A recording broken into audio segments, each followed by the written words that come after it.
If you've never carried on a conversation with an AI, you might want to give it a shot. You might not. But I thought I had a subject that might be interesting. I can't get ChatGPT to work because apparently I've hit my daily limit. I gotta wait 5 hours to ask it anything again. But Gemini is pretty good. Not as good as ChatGPT. Doesn't sound as human-like, but good answers.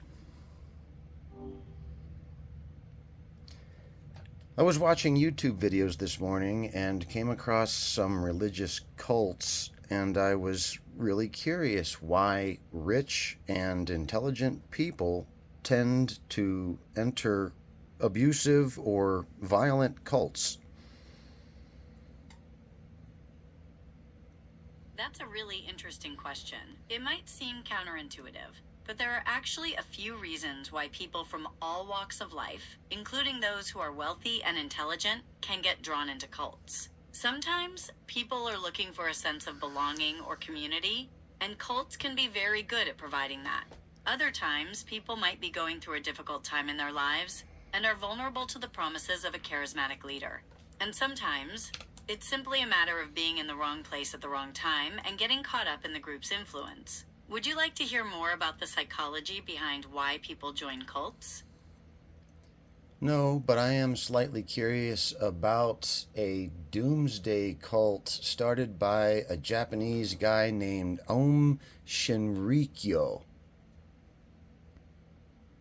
Om Shinrikyo is a Japanese doomsday cult that gained notoriety for its involvement in the deadly 1995 Tokyo subway sarin gas attack. This attack killed 13 people and injured thousands more.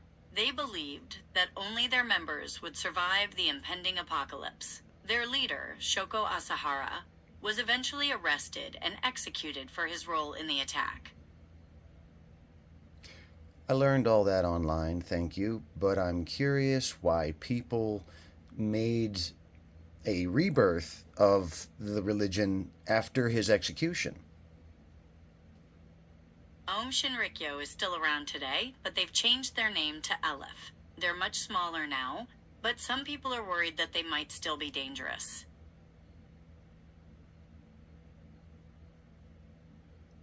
So human beings are just stupid and silly. It's easy to look at the actions of cults and their followers and feel that way. However, it's important to remember that people are complex, and there can be many factors that lead them down a path like that. It's not always a matter of intelligence or stupidity. Sometimes, people are simply vulnerable or searching for something, and cults can exploit that.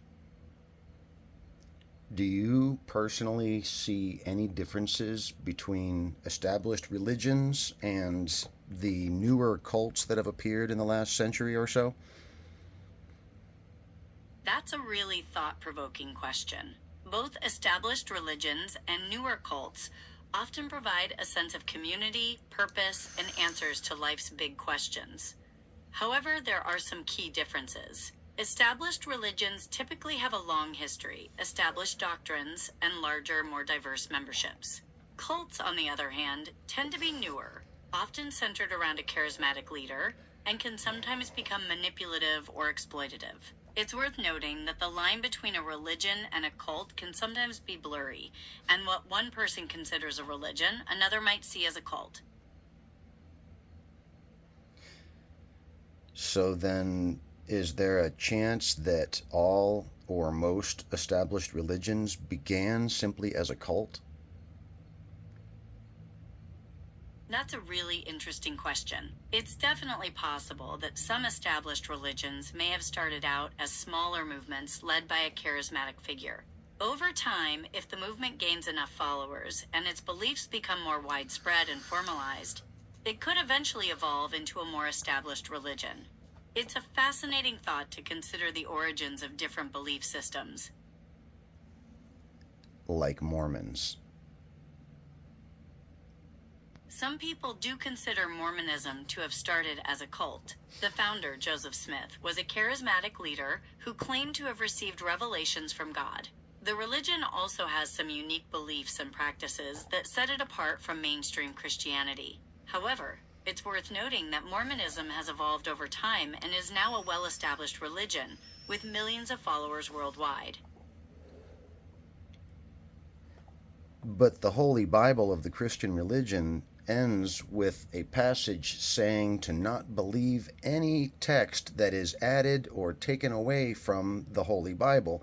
And the Book of Mormon not only adds to the Holy Bible of the Christian religion, but it actually contradicts some of the core teachings of the Holy Bible.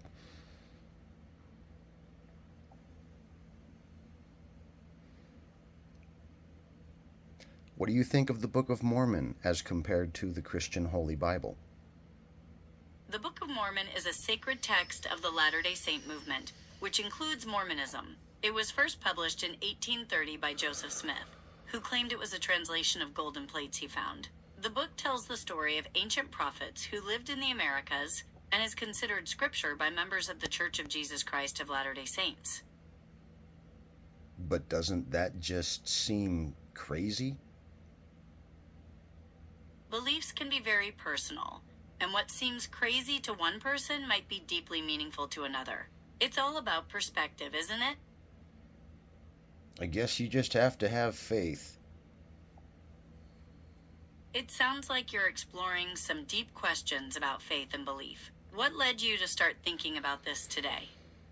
Nothing. I'm just exploring your capabilities. Well, I'm glad you're exploring. It's been an interesting conversation. Is there anything else you'd like to discuss? Or any other questions you have for me? No, but I'll hit you up again if I can think of something. Thank you. Sounds good. I'm here if you need me.